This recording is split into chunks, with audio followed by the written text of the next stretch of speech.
Hello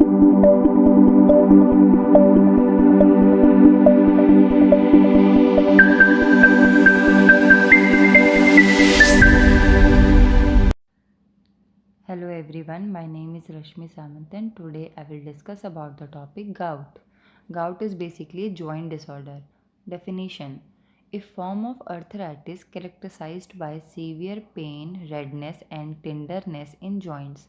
gout एक arthritis का form होता है जिसमें बेसिकली जो जॉइंट्स होती हैं उसमें सीवियर पेन होने लगता है या रेडनेस हो जाता है या फिर टाइटनेस हो जाती है.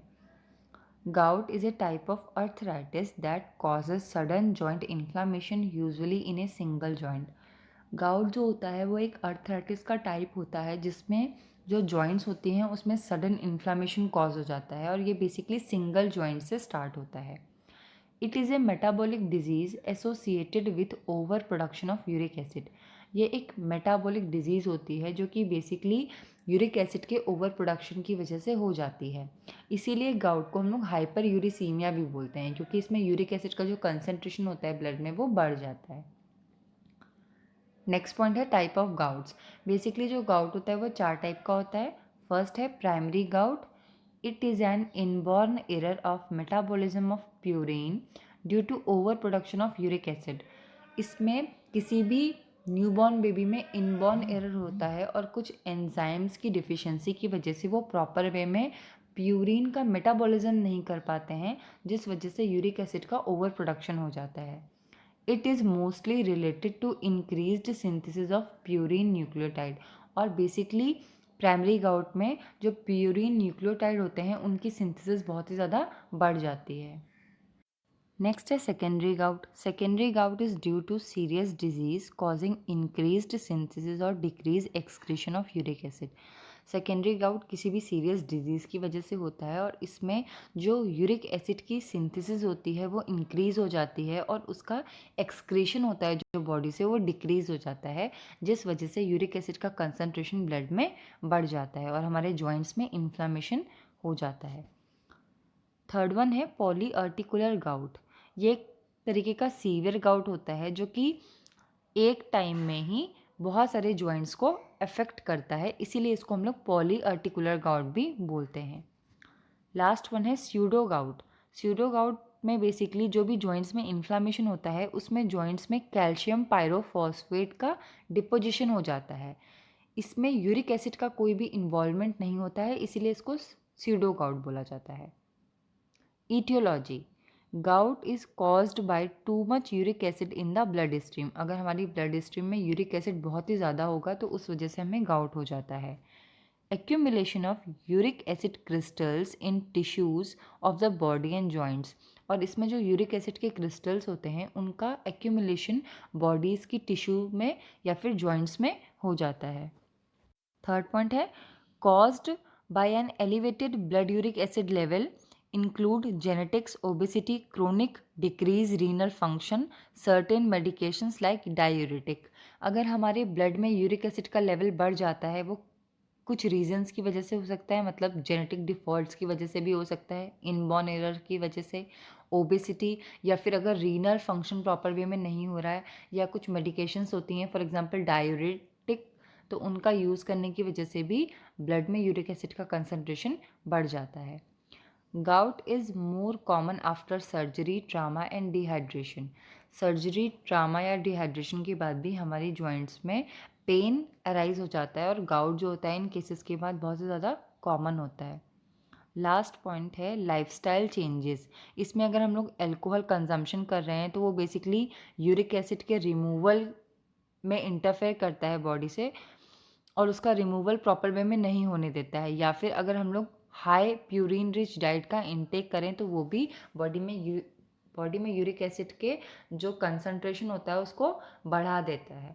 जॉइंट्स में अगर मोनोसोडियम यूरेट या मोनोसोडियम हाइड्रेट के क्रिस्टल्स का डिपोजिशन हो जाता है तो उस रीज़न की वजह से भी गाउट हो जाता है.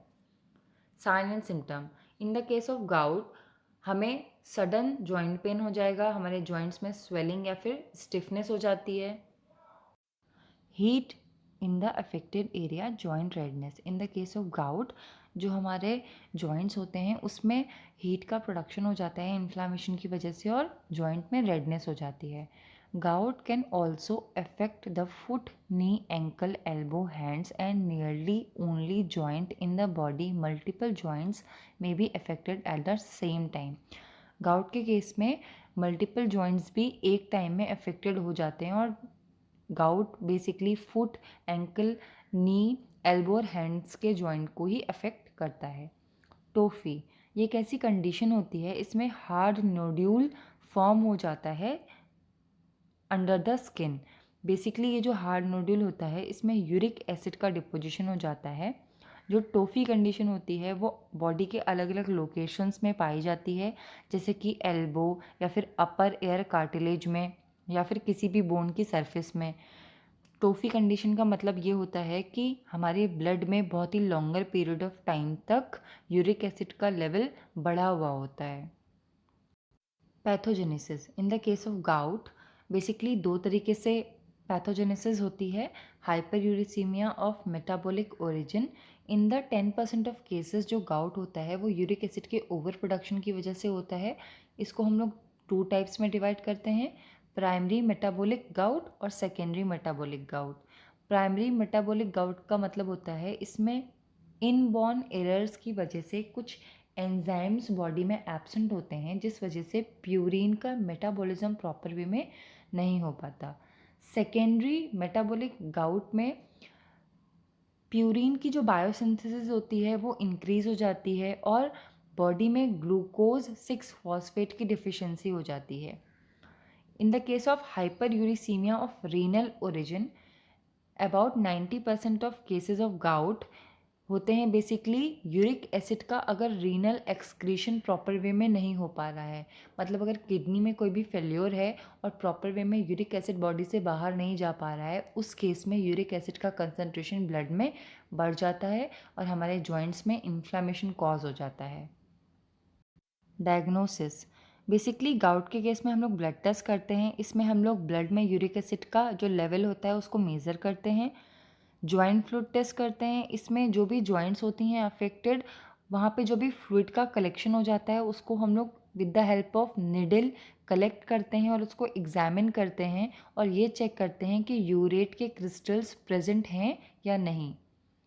अल्ट्रासाउंड या सिटी स्कैन करते हैं। बेसिकली ये दोनों ही स्क्रीनिंग डॉक्टर्स को हेल्प करती हैं कि कोई टोफस कंडीशन तो नहीं है या फिर जॉइंट्स में क्रिस्टल्स का डिपोजिशन तो नहीं हुआ है। Treatment in the case of acute attack हम लोग एंटी इन्फ्लामेटरी मेडिकेशंस देते हैं जो कि पेन से रिलीफ करती हैं, और अगर क्रोनिक गाउट होता है तो उसमें हम लोग बिहेवियर मॉडिफिकेशन भी करते हैं, डाइट, एक्सरसाइज और अल्कोहल का इनटेक कम करते हैं, जिस वजह से हमारा जो इन्फ्लामेशन होता है जॉइंट्स में वो नॉर्मलाइज हो जाए। इन द केस ऑफ गाउट कुछ मेडिकेशंस दी जाती हैं, जैसे एनाल्जेसिक दिए जाते हैं पेन को रिलीफ करने के लिए, non steroidal anti inflammatory medications दी जाती हैं, पेन रिलीफ करती हैं, ये स्वेलिंग को डिक्रीज़ करती हैं जो स्वेलिंग जॉइंट्स में या टिश्यूज़ में हो जाती है, और फीवर को भी रिड्यूस करती हैं। यूरिक एसिड रिड्यूसर दिए जाते हैं, ये बेसिकली यूरिक एसिड के ओवर प्रोडक्शन को रिड्यूस करते हैं और यूरिक एसिड के एलिमिनेशन को बढ़ा देते हैं। Prevention in the case of gout हमें ज़्यादा अमाउंट में फ्लूइड का इंटेक करना चाहिए, अराउंड 2 to 4 लीटर फ्लूइड लेना चाहिए एक दिन में। एल्कोहल का कंजम्पशन अवॉइड करना चाहिए, अपने बॉडी वेट को मेंटेन करना चाहिए। Reducing intake of purine rich food for animal origin, meat, sea food, alcohol ये सब चीज़ें नहीं लेनी चाहिए। डाइट्री प्रोडक्ट्स या फिर विटामिन सी या कॉफ़ी अगर हम लोग इनटेक करेंगे तो वो गाउट के अटैक से प्रिवेंट करता है। लो फैट की चीज़ें या फिर कॉम्प्लेक्स कार्बोहाइड्रेट अगर इनटेक करेंगे, for example potato, vegetable, whole grains, white bread, तो ये भी सीरम यूरिक एसिड के लेवल को रिड्यूस कर देता है। Complication in the case of gout हमें इरिवर्सिबल जॉइंट डैमेज हो जाता है, किडनी स्टोन हो जाता है या फिर प्रॉपर वे में किडनी का जो फंक्शन होता है वो डिक्रीज़ हो जाता है, अर्थराइटिस या फिर टोफी कंडीशन हो जाती है और जॉइंट्स में इन्फ्लामेशन कॉज हो जाता है। Thank you.